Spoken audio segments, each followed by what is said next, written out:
The letter arrived on a Tuesday, which was, in Mrs. Alderton's experience, always the worst day of the week for news. It sat on the edge of the solicitor's desk, a plain white rectangle with a wax seal the colour of dried blood, and it was addressed not to her, but to a name she had not used in 4 years. She looked at it for a long moment before she reached out and took it. The solicitor, Mr. Everley, watched her from beneath his grey brows with the particular expression of a man who has delivered unwelcome news so many times that his face had given up trying to signal which kind this was. The room smelled of old paper and coal smoke, and the faint chemical ghost of lamp oil from the outer office, a smell she would associate from this point forward with the precise sensation of a door swinging open onto a corridor she had not known was there. Outside, the November sky pressed flat and colourless against the windows, as though the light itself had decided against the effort. The street beyond was barely audible, a cartwheel on cobblestones, a voice raised and quickly muffled, the indifferent sounds of a city that did not know and would not care what happened inside this room, or to this woman, or to the name written on this particular envelope. She broke the seal. She read the letter twice. Then she set it down and folded her hands in her lap and said nothing. 1 minute passed. 2. Mr. Everley cleared his throat. The sound was very small in the room, the sound of a man trying to indicate sympathy without possessing sufficient information to shape it. She looked up. Her eyes were dry. She was quite good at dry eyes. She had been practicing for 4 years, ever since the morning in a different solicitor's office when a different document had been read aloud, and the flaw of the life she had understood herself to be living had quietly ceased to exist beneath her feet. She had learned, in the interval, to keep her eyes dry and her hands still, and to ask only the questions that might produce useful answers, because the other kind of question, the kind that opens onto grief, that calls grief up by name and gives it a room and a season and a chair by the fire, was a luxury she could not yet afford. Perhaps, she thought, with the weight of the letter's seal still under her gloved fingertips, she was beginning to be able to. The estate of Harrowmere, she said at last, placing the words into the room with the care of someone who understands that the wrong tone can foreclose something still open. That is the property referred to. Mr. Everley said yes, that was the property referred to. She said, and this is unconditional. He said yes, it was unconditional. The bequest was from the Duke of Alveston, who had been her father's oldest friend, who had purchased Harrowmere at the forced sale 12 years ago and held it unlet ever since, waiting, she understood now, though she had not known it then, who had died in October in his townhouse at Grosvenor Square with a view of the plane trees going gold in the autumn light, and who had apparently known something about what had happened to her and where she had gone, which was a thing she had believed she was concealing with complete success, which meant either that she was not as invisible as she had worked to be, or that the Duke had been a more careful and attentive man than she had ever understood him to be in the years of the visits and the dinners and the long summer afternoons on the Harrowmere lawn when she had been too young to understand the quality of friendship she was watching. She wondered, briefly, and without permitting the wondering to become its more expensive cousin, what he had known. Then she folded the letter along its original crease and placed it inside her glove, next to her wrist, where she would feel its edge, and stood. He asked her if she had any questions. She paused at the door, her hand against the frame. She had many. She asked none of them. She said only, "I shall require the keys." He opened his desk drawer and produced them without a word, a large iron ring threaded with 4 mismatched keys, each one tagged in his careful handwriting: front, cellar, study, kitchen. She held the ring for a moment. The keys were cold, heavy, inherited in the way that objects become inherited when no one claims them for long enough that they begin to seem ownerless rather than owned. She closed her fingers around them and left. She had last seen Harrowmere as a child, which meant she had last seen it as it was meant to be seen, full of noise and light, the corridors warm with beeswax and wood smoke, and the particular smell of her mother's cooking that always seemed to live in the walls as much as the air, the great south gallery strung with paper lanterns at Christmas that glowed amber and red against the dark of the December evenings, the kitchen garden running in summer along the south wall with a sweet briar whose scent drifted through the open windows on hot afternoons, like something between a memory and an invitation. She had been 8 years old that last Christmas. It had been the last good one, though she had not known it then. You never know the last good one when you are inside it. It asks nothing of you, demands no tribute, requires no ceremony of recognition from those within it. It simply happens, and you are warm inside it and entirely unaware that it is the last of anything. And then it is over, and only in retrospect, in the cold, specific retrospect of subsequent years, do you understand what it was and how much of you it made. She rode out to Harrowmere now on a Thursday morning in November, alone in a hired cart behind a horse the livery boy had called Copernicus, who regarded the road with the equanimity of an animal that has been down many roads and found them all more or less alike, and has stopped expecting the next one to offer any particular surprise. The November air was cold and still, the kind of cold that does not bother with wind because the temperature alone is efficient. She sat with her coat drawn close and the iron ring in her pocket against her hip, and watched the landscape change from the market town into the open fields, and then into the long approach of hedgerows and bare trees that meant she was nearly there. When the lane turned off the main road and wound upward through the elm trees, she recognized it before she had time to prepare for the recognition. The trees were still there, still arching, their bare November branches laced together overhead in the way she remembered, as if they were keeping a confidence they had been keeping for a very long time and had no intention of releasing. She did not look at them for long. She kept her eyes on the lane ahead. At its end, Harrowmere waited. It was worse than she had expected, and also exactly what she had expected, which is a paradox only possible with places that were once loved and then abandoned to the management of indifference and time. The east wing's roof had failed at some point around the guttering, and the damage had been left. A long grey stain of damp and rot ran down the facade like an old wound that had been allowed to make itself at home. The south windows were shuttered so tightly that the house seemed to have resolved not to look at anything, to have made a decision about seeing and come down firmly against it. The forecourt gravel had been entirely defeated by grass and by a flat-leafed weed she did not recognise, but was already beginning to regard with the wary respect one gives to a resilient and determined opponent. The iron gate stood open, but barely. One hinge rusted at an angle that had locked it permanently between positions, committed to neither closing nor opening, neither welcoming nor refusing, suspended in the particular ambiguity of something that has been too long without direction. She climbed down from the cart. The forecourt gravel crunched, then hushed under her boots. She stood for a moment looking at the house, and the house, insofar as a house can be said to do anything, looked back at her, with its shuttered windows and its stained facade, and its iron gate locked between positions. And she thought, and this surprised her, and she did not examine the surprise closely, that it looked, more than anything, like something that had been waiting. Not abandoned, waiting. There is a difference, though it is not always visible from the outside. A crow landed on the east parapet, regarded her with one amber eye, and departed without apparent conclusion. She crossed the forecourt.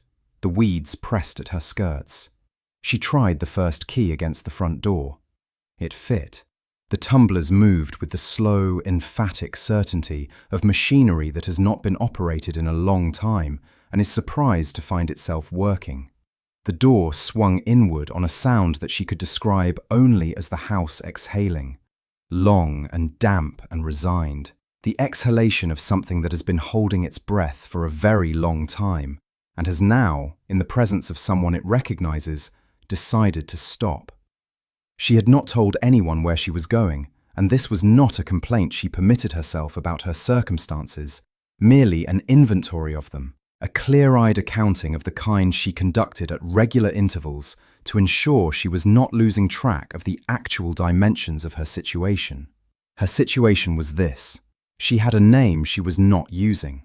The name she was not using was her real name, the name she had been born to, the name inscribed in the document that had been read aloud 4 years ago in the office of the second solicitor, and which had unmade, with the particular efficiency of legal language applied to a legal position, everything she had understood herself to possess or to be entitled to possess.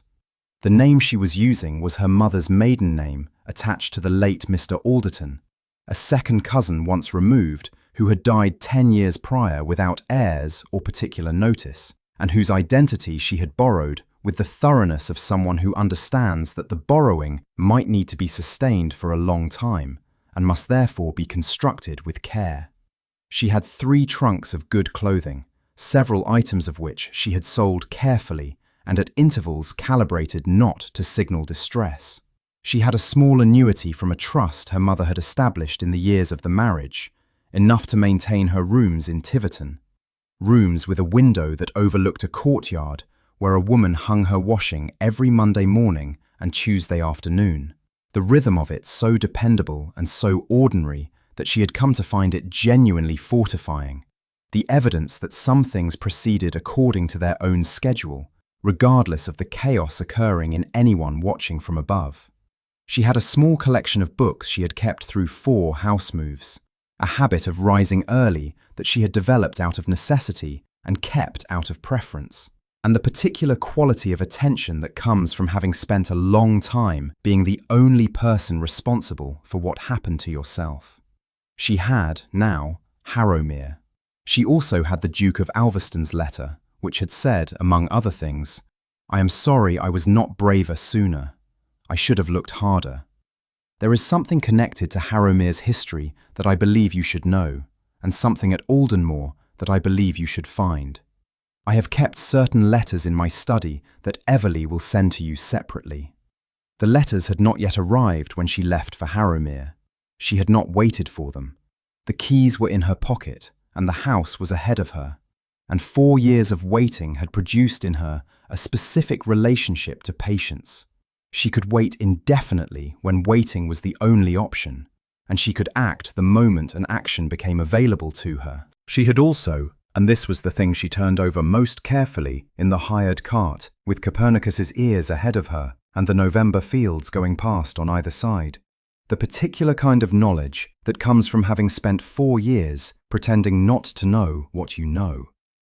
She knew that Sir Edward Glover had been her father's solicitor's business associate in 1858 and 1859. She knew that the disputed property, Weston Marsh, had passed out of her father's hands in 1860 under a deed signed the previous year, and that the explanation given at the time, her father's supposed debts, the supposed necessity of the sale, had been an explanation of the kind that is constructed to explain away what actually happened, rather than to describe it.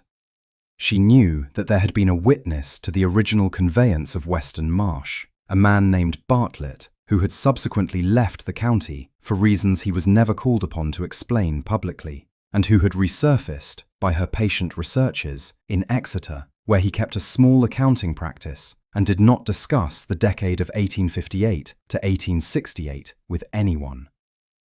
She had found these things out slowly, carefully, over 4 years, using the particular advantage she had of being a woman to whom no one paid excessive attention, and who could therefore pay attention to a great deal without being noticed doing it. She had learned, in this period, that invisibility is not a diminishment but a technique, and that a technique, properly applied, is its own form of power. She had kept her researches in the notebook she had begun in the rooms at Tiverton, and the notebook was now full, and she had started a second, and she had brought both to Harrowmere. She entered the house. She lit the candle she had brought. She opened the notebook to the first page. She wrote at the top, "What needs to be done?" Beneath it, she drew a line. Then she began to walk. 7 miles to the east, at Aldenmoor, which was everything Harrowmere was not, formal, carefully maintained, lit in its conservatory by a collection of hothouse orchids that cost more per season than most professional men earned in a year, and heated throughout by the specific warmth of money long established and recently consolidated. Sir Edward Glover sat at the mahogany desk in his study and received a piece of news from a footman who delivered it between 2 other pieces of information, because the footman did not know it was anything other than minor local intelligence of the kind that moved between households as a matter of routine. A woman had arrived at Harrowmere. She was going by the name Alderton. She appeared to intend to stay. Sir Edward's face did not change. He had a face extraordinary for not changing. It had been remarked upon over the years by people in several counties, usually with a quality of discomfort they could not quite articulate, as if they were looking at an excellent portrait of a man rather than the man himself, painted with technical accomplishment, but missing that final quality of inhabited presence that makes a face rather than a rendering. His hands, however, were not his face, and they had never entirely learned the lesson his face had mastered. After the footman had gone and the study door had closed on its well-maintained hinges, his right hand found the letter knife on the surface of the desk and moved it 1 inch to the left and set it down. He looked at it. He said the name Alderton quietly to the air of the room, turning it over for implications the way you turn a stone at a riverbed looking for what lives beneath it. He said it again. He found, on the second saying, that it yielded nothing that the first saying had not already yielded, which was not, in itself, alarming. He was a man who had spent a great portion of his adult life managing the distance between what was known and what could be proven, and another great portion ensuring that this distance did not close. The management required effort, though he had long since ceased to experience it as effort. It had become, over the decades, simply the condition of his interior life, the way a river does not experience its own current. He had done nothing unlawful in the strict sense of the word. He had arranged things. He had been in the position of a man who sees an opportunity and sees, simultaneously, a gap in the record that would allow the opportunity to be taken cleanly, and he had taken it with the brisk practicality of someone who understands that hesitation at the critical moment is the only true moral failing. He had told himself this at the time. He had repeated it at intervals in the years since. He was not quite telling it to himself now. He called for his secretary and asked, with the precision he always applied to the word, for discreet inquiries. He sat for a long time after the secretary had gone, in the grey November light of the study window, with the letter knife in his palm, held without moving. There was something in his expression in those solitary minutes that was not the certainty he wore in other rooms. It was something that lived just at certainty's border, on the far side of it, in the territory where a careful man goes when a variable has appeared that he had not accounted for, and cannot yet account for. A variable whose nature he cannot yet name, and whose significance he cannot yet assess. He had been in this territory only once before, and the experience had resolved satisfactorily. The variable had turned out to be inconsequential, the gap in the record had remained unnoticed, and the distance between what was known and what could be proven had stayed comfortably wide. He did not assume it would resolve the same way again. He was a man who had survived as long as he had by not making that particular assumption. Not alarm. Something earlier and more careful than alarm. Something that required, for now, the instruction he had given and the patient, measured work of waiting for it to return with information. He set the letter knife down on the desk. He straightened it until it lay precisely parallel to the desk's edge. He looked at the window. He looked at the grey November light. Outside, the garden of Aldenmoor was bare and formal and impeccably maintained. not a hedge out of place, not a gravel path disturbed. He found this, for the first time in a long time, insufficient comfort. It was the 6th day before anyone came to call, and the woman who arrived was not quite what she had expected, which in practice meant she was better.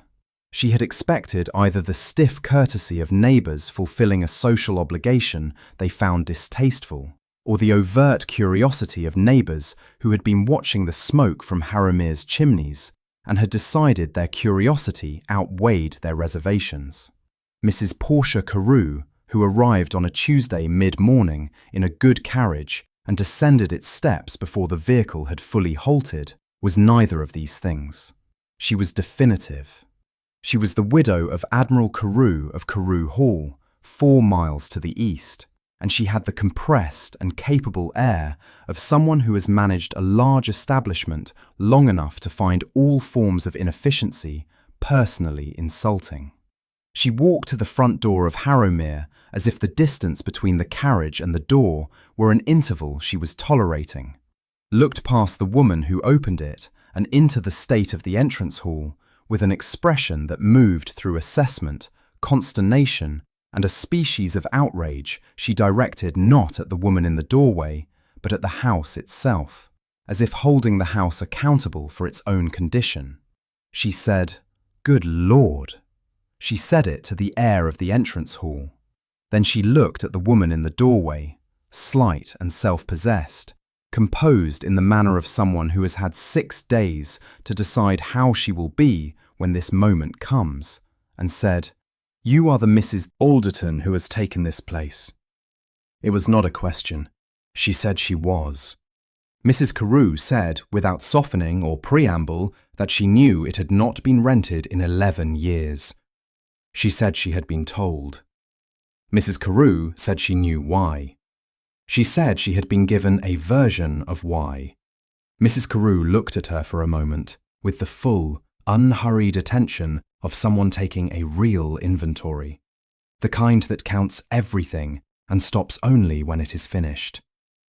Then she lifted the basket she had been carrying, a good wicker basket, well packed, the basket of someone who had anticipated the situation it was being brought to, and she said she had brought a game pie and 2 bottles of a Bordeaux she had been keeping without knowing the reason, until this morning, when the reason had become clear. She asked if she might come in. There was a pause, 2 seconds perhaps, in which something was communicated in both directions through the silence, though she could not have said precisely what. Then she opened the door fully and said, "Please." Mrs. Carew came in and looked around the entrance hall with the rapid efficiency of someone who already has a plan and is confirming its dimensions. She said she would send for Holt, the carpenter, on Thursday. She said she assumed the kitchen range was the more immediate problem. She was right on both counts. Over the game pie and the Bordeaux, both as good as advertised, the pie in particular being a thing of patient, confident construction, Mrs. Carew talked. She talked about the county and its families and its histories with the fluency of someone for whom these were a native language rather than an acquired one. She talked about Harrowmere's previous occupants and the east wing roof and the kitchen garden and the flat-leafed weed, which was creeping Jenny, she said, and manageable before June if you were willing to be firm about it. She talked about a maidservant in the village who was looking for a position, and another who might be persuaded, and a cook who had recently departed a household under circumstances that reflected well on the cook. When the Bordeaux was nearly done, she set down her glass and said, without prelude, "I have a proposal." The proposal was that she would come on Tuesdays and Thursdays, that she would bring the introductions and recommendations required, and that in return she expected only occasional frankness, which she said she had always found in short supply in this county, and valued greatly when she found it. There was a pause. She said, "I accept." Mrs. Carew said, "Good." She stood and put on her coat and let herself out. She said, "Thank you." She meant it in the fullest sense the word could hold. If you have come this far with her, if you have stood in the forecourt in the November cold and followed her through those first days, the inventory, the notebook, the candle carried from room to cold room, and the first visit of a woman who arrived with a game pie and a very good Bordeaux, and the kind of no-nonsense practical intelligence that amounts, in the circumstances, to an extraordinary form of generosity, then you understand something about the nature of endurance that is not the passive, waiting kind. The patience required in a situation like this one is inhabited and active. It involves doing while waiting, building while enduring, keeping the hands occupied with the real work of the present, while some quieter, more private part of the self stays fixed on the distant thing that cannot yet be reached. We ask you to wait a little longer, and while you wait, we invite you to remain with us, to subscribe if you have not yet, to leave a word below if this has moved you, and to return when the next chapter opens. The story, like the sweet briar against the south wall, will keep. It was not until January that she allowed herself to go to the kitchen garden. She had been avoiding it with the specific technique that avoidance requires when it wishes to maintain its own cover, always finding when the gate in the south kitchen wall presented itself to her attention a task that was pressing, a thing that could not be deferred, a reason of sufficient weight to justify turning in a different direction. She had become, in the process, acquainted with a great many other parts of the house and grounds in more detail than she had intended. She knew the condition of every window latch in the east wing. She could estimate the moisture content of the north cellar floor simply by the particular quality of cold that rose from it.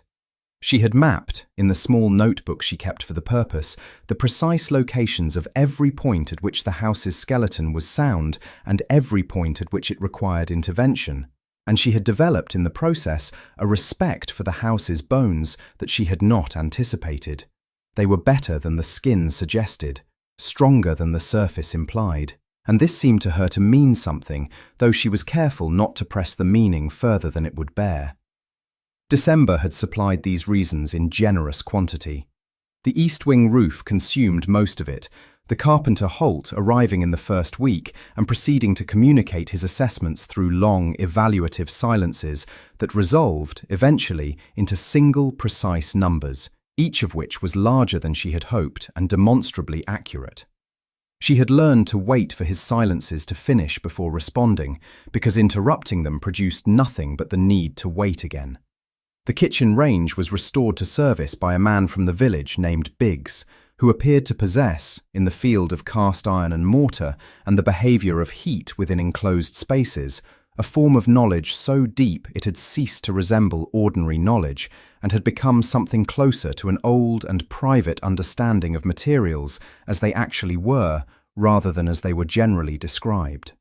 She hired 3 maids, 2 sisters named Dora and Clara, and their cousin Ruth, who operated as a unit with the collective efficiency of long practice, and a cook named Mrs. Pratt, who had strong views about everything related to the management of a household and was, for this reason, invaluable, views being the necessary precondition of standards.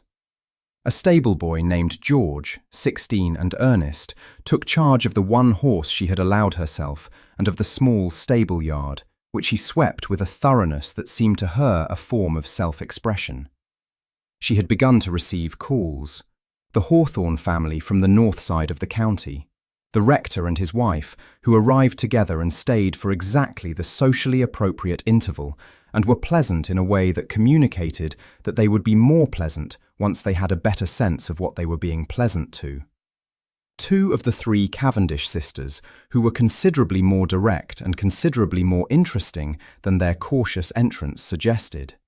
Not Sir Edward Glover, but she had been told through the intelligence network that moved between households in this part of the county, a network of such long establishment and such reliable efficiency that it no longer needed any particular maintenance, running itself on the energy of ordinary human curiosity and conversation, that he had been making inquiries. She noted this as she noted all such information, with attention, without reaction, placing it where it could be retrieved when it became useful. On a Tuesday morning in January, she put down the letter she had been writing and went to the kitchen garden. She opened the gate. The air inside was still and cold, the cold of an enclosed space that has nowhere to receive warmth from.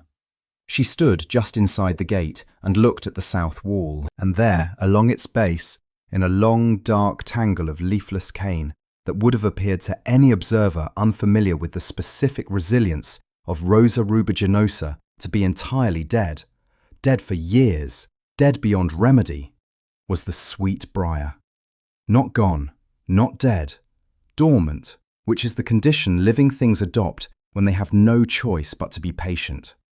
She crouched down and pulled off her glove and pressed her bare palm flat against the nearest cane.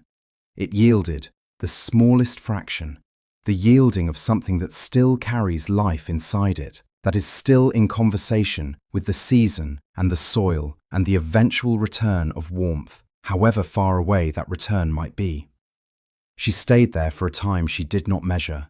Then she stood, replaced her glove, and went inside and made tea, and wrote the rest of the letter, and did not speak of the garden to anyone, not that day, nor for several days afterward, while she sat with what she had found there and decided what to do with it. Mrs. Carew had taken to spending Tuesday and Thursday evenings at Harrowmere. She had introduced this arrangement without announcing it, simply appearing on the first Tuesday of the new year with the settled confidence of someone exercising a right they have already decided belongs to them, and the arrangement had continued from that point forward as if it had always existed. She sat in the housekeeper's parlour, which was the warmest room in the house, and the one with the fireplace that could be trusted, and she talked and listened in proportions that varied by the evening and the subject, and she told stories about the county and its history that had the texture of things that have been accumulating in a very capacious memory for a very long time, and have therefore developed a kind of weight that makes them feel not merely informative, but also, in some way that resists analysis, reliable.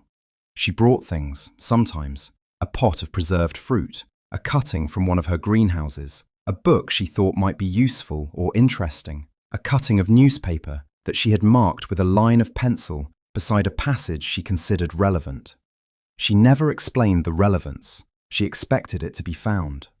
On a Thursday evening in February, she said, while looking at the fire rather than at the woman across the hearth from her, because Mrs. Carew had the capacity, when she felt that direct eye contact was not necessary to convey what she intended to convey it to the general air of the room instead, and to let the room do the work. That the solicitor who had handled the original conveyance of Weston Marsh had been a man named Creech. She said this while reaching for a biscuit from the plate between them. She said Creech had been old-fashioned in the matter of professional papers, and had kept the private ones at his residence in the village of Ashley, rather than at his chambers in town, which was the kind of detail that appeared, on the surface, to belong to the category of local colour, the sort of thing that accumulates in a long memory without any particular design. She said it with the tone she used when she was conveying information that was meant to be received carefully, the tone that was slightly flatter than her usual register, the tone that meant, here is a thing worth writing down.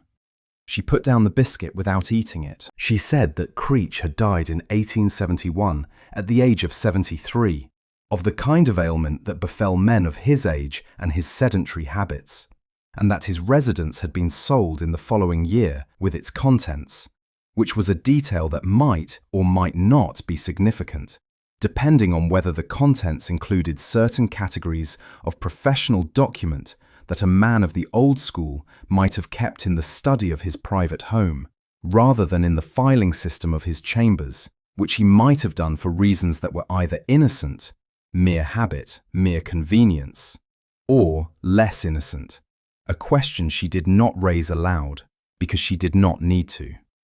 She said the family who purchased the residence had been newly arrived in the county at the time, looking as newly arrived families do for a property that would confirm their standing and give them a history in a landscape that did not yet associate their name with any particular place. She looked at the fire. She said the family was named Glover. She did not look away from the fire. Neither of them spoke for a long time. The fire produced its quiet, rhythmic commentary. She set down her tea.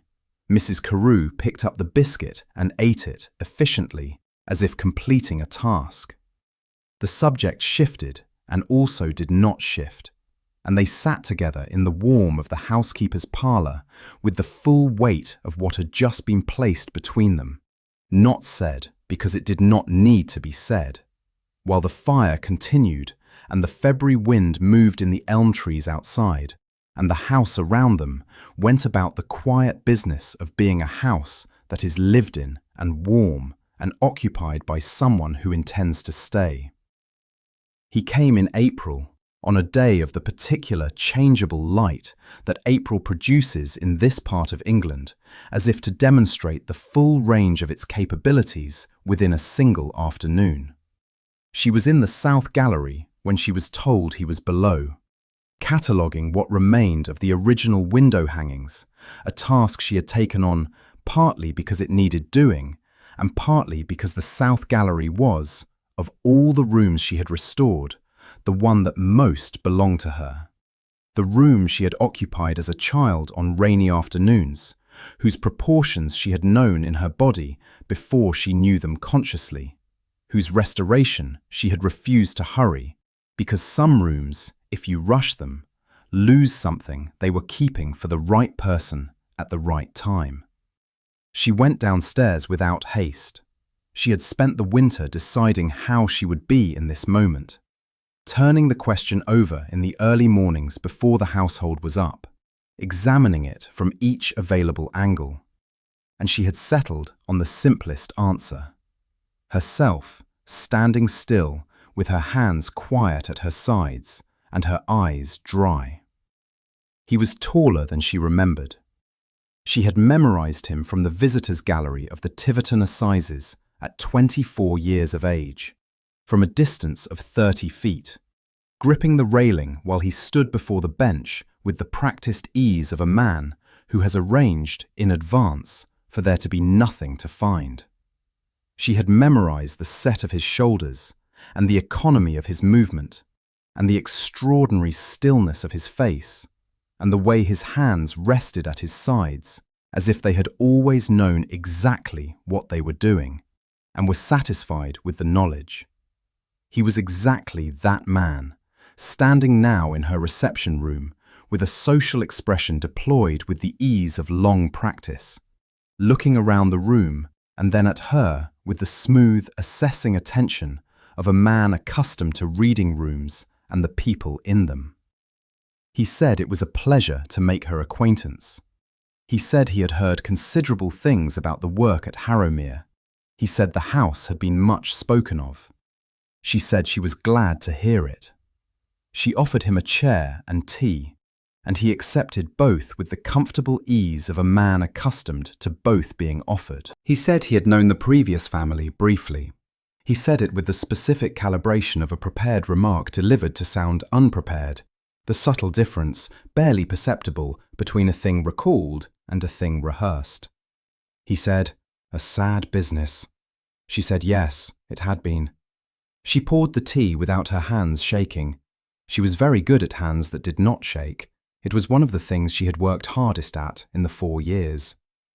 He talked for another 20 minutes. He was, she observed, a very good talker, not in the sense of being entertaining, though he could be that when he chose, but in the sense of being economical. He said things that served a purpose and withheld things that did not, and the overall effect was of a conversation that seemed frank and was, in fact, as carefully managed as a diplomatic correspondence. He asked about her plans for the south wing. He asked whether she had found the grounds very neglected. He asked whether she had met many of the neighbouring families yet. Each question appeared casual and was not casual. Each question was a small, precise probe, looking for the particular kind of information that would tell him what he needed to know. Who was she? What had she come here for? and was she likely to be a complication or not? She answered each question accurately and incompletely, which was the technique she had developed for exactly this kind of conversation, accurate enough to be plausible, incomplete enough to give nothing. She watched his hands on the arms of the chair, still, deliberate, performing their stillness with the slight excess of effort that distinguishes instruction from natural inclination. As he rose to leave, he looked at her a final time. In the last fraction of that look, the fraction before it resolved back into the social expression, the first call expression, the expression of a man who has done nothing of note and is comfortable demonstrating it, something moved behind the careful surface of his face. Not recognition. Something earlier, something that preceded recognition, the faint, almost subliminal pressure of a question not yet formed, the sense of something almost placed.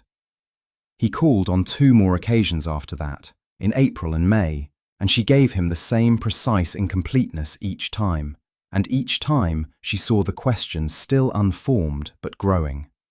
Then he said, "Good afternoon." She said, "Good afternoon." He left. The crow departed from the parapet at the same moment, which she noted, as she noted most things, without comment. It was Mrs. Carew who found it. She found it through the mechanism available only to women of her particular duration and position, the mechanism that her society, being her society, did not name and therefore did not account for when it made its calculations. She knew every housekeeper in every substantial house within 20 miles, and she had spent 40 years building and maintaining relationships with land stewards, solicitors' clerks, and estate managers that were relationships of genuine and mutual regard, rather than the transactional kind. And this network, when activated with a clear purpose, was capable of things that would have surprised anyone who had not watched it operate. She had known for 3 weeks, through a chain of inquiry she conducted with the delicate indirectness of a woman who understands that the direction of a question is as important as its content, that there was a box in the attic at Aldenmore, labelled in a housekeeper's handwriting, "Household Accounts, 1858-1862.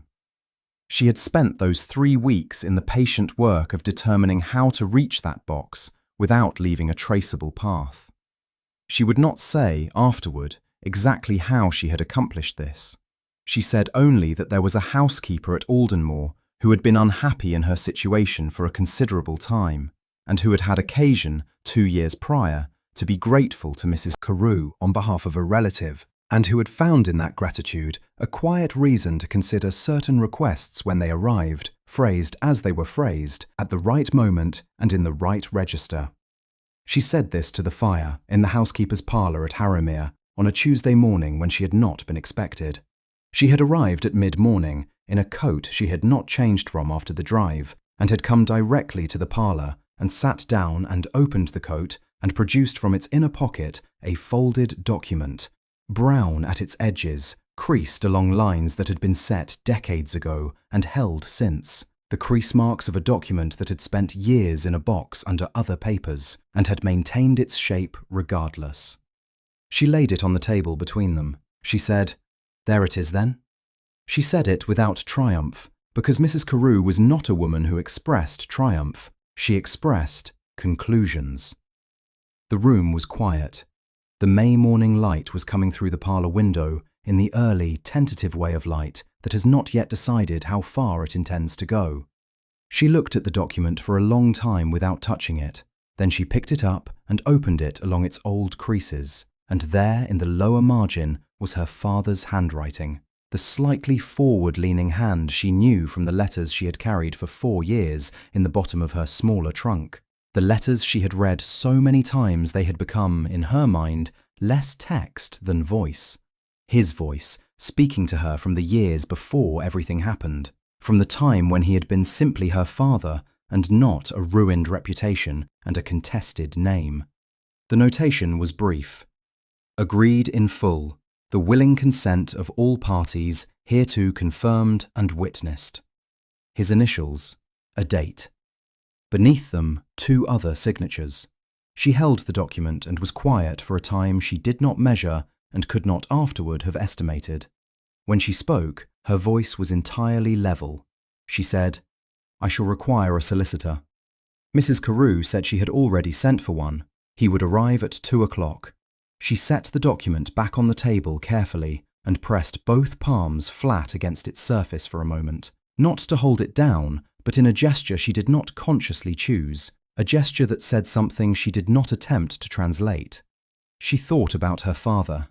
She thought about the Tuesday morning 4 years ago when a different solicitor had read a different document aloud in a different room, and the way the floor had gone out from under everything she had believed, and how she had sat very still through it and kept her eyes dry and had not spoken for a long time after, and how she had thought then that she would find her way back to the fact of the thing, to the underlying reality that she believed existed beneath the legal construction that had been placed over it, and how that conviction had been, in the 4 years since, the only thing she had never doubted, not on the worst days, not in the coldest rooms, not in the hours before dawn, when doubt has its easiest access to a person's inventory of certainties. She had been right. She had been right, and the knowing of it felt very quiet, which was not what she had expected it to feel. She had thought, if she thought about it at all, that it might feel loud, that it might break something open. It did not. It felt like a door closing, gently, with care, on a room that was no longer needed. The crow on the east parapet opened its wings once against the May sky and folded them back. A year passed. These words contain what they contain, and it is not nothing. A year passed, and what it held was the slower, less legible work of the aftermath. Not the reversal itself, but the rebuilding that follows the reversal, which is harder and less often told because it lacks the clean shape of a turning point, and instead has the shape of every other season that preceded it. The same mornings, the same early light, the same inventory of what needs to be done.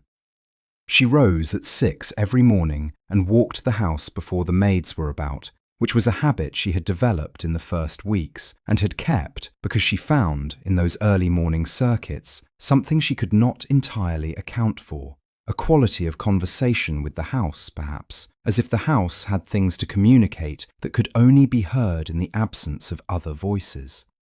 The east wing held the weather out. The south gallery in summer had become a room that people asked to sit in, and she had furnished it with good chairs and a long oak table and the original window hangings repaired by a woman in the village who had, in the field of historic textile conservation, a knowledge that amounted to a private scholarly tradition.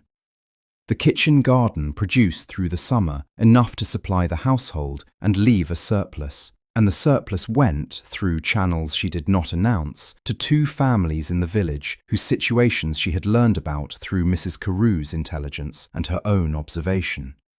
The sweet briar on the south wall had climbed through the summer with the cheerful, unhurried relentlessness of a plant that does not understand obstacles and therefore does not experience them as obstacles. And by June its scent entered through every open window on the south side of the house, drifting through the corridors and the kitchen and the stairwell and the housekeeper's parlour, where Mrs. Carew sat on Tuesdays and Thursdays and occasionally lifted her head from whatever she was saying and allowed, briefly, a pause that acknowledged something was in the air.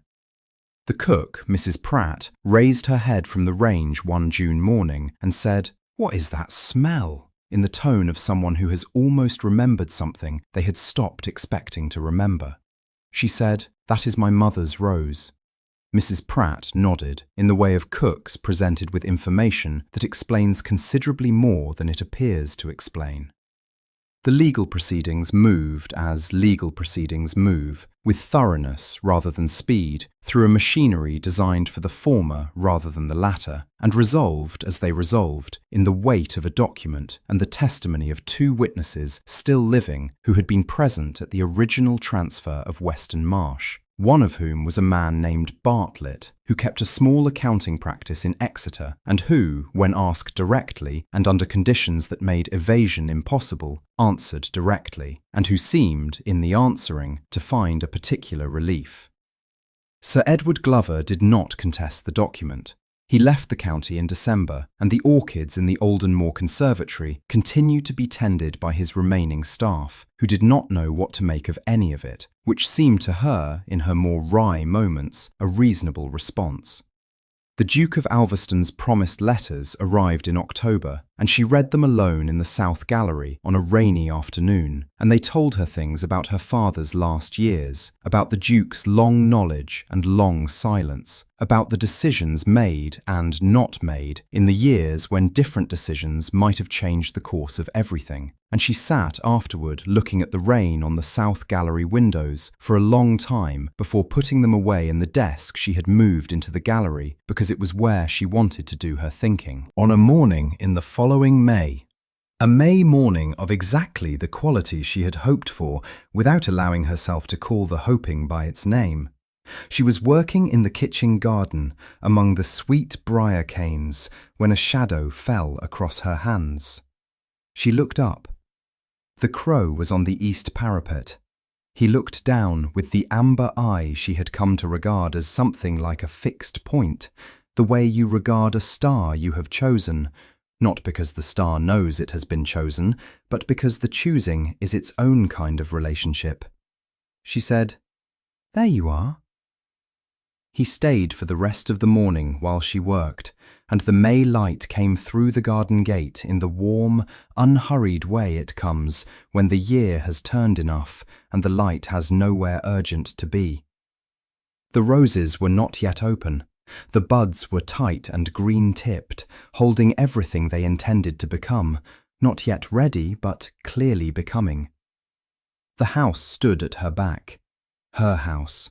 Her name on the deed, and her father's name beside hers, and his handwriting in the margin, and his initials and the date. All of it real, all of it recovered, all of it standing now in the May light as if it had always been true, which it had, which was the point, which was the thing she had spent 4 years knowing in the teeth of a great deal of evidence arranged against the knowing. Smoke rose from the kitchen chimney in a long, unhurried line against the blue May sky. It meant warmth. It meant occupancy.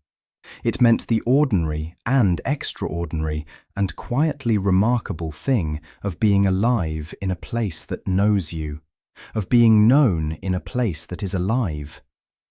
Everything grows when it is no longer alone.